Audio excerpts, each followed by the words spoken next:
आज हम सीखेंगे बाइबल की अनमोल शिक्षाओं में से एक नीति वचन अध्याय 9।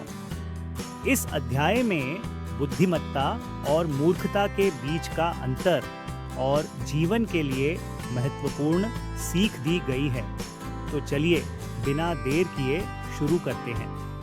नीति वचन अध्याय 9 में दो प्रमुख पात्र हैं, बुद्धिमत्ता और मूर्खता।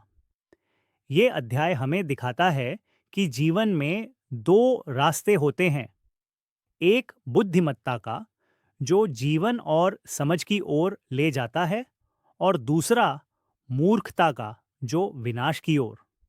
वर्ष 1 से 6 बुद्धिमत्ता का आमंत्रण।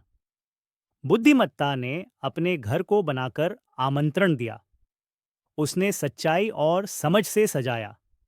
हर व्यक्ति को जो ज्ञान की खोज करता है उसके लिए यह आमंत्रण है, आओ मैं तुम्हें भोजन दूं, मैं तुम्हें ज्ञान का अमृत दूं। वर्सेस 7 to 12 बुद्धिमान और मूर्ख।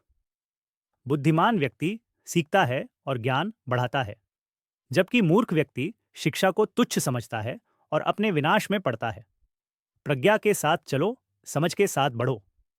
वर्सेस 13 to 18 मूर्खता का आमंत्रण। मूर्खता भी अपने घर से बुलावा देती है, लेकिन उसका बुलावा धोखेबाज होता है। जो उसके पास जाता है वह विनाश के मार्ग पर चलता है। मूर्खता के घर में न जाओ, क्योंकि वह मृत्यु की ओर बुलाती है।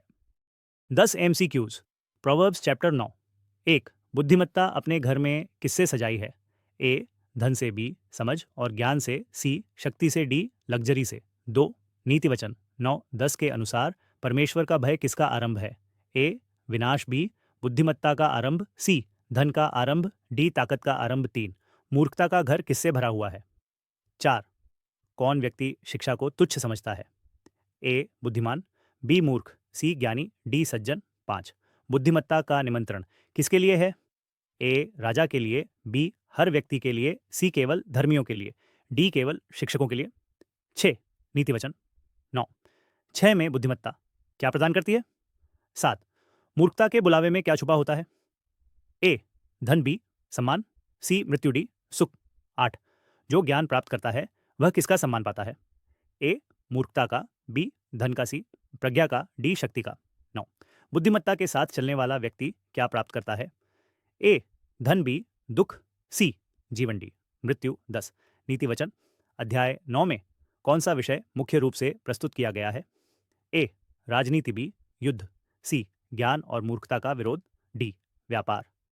अगर आपको यह वीडियो पसंद आया हो तो लाइक और शेयर जरूर करें।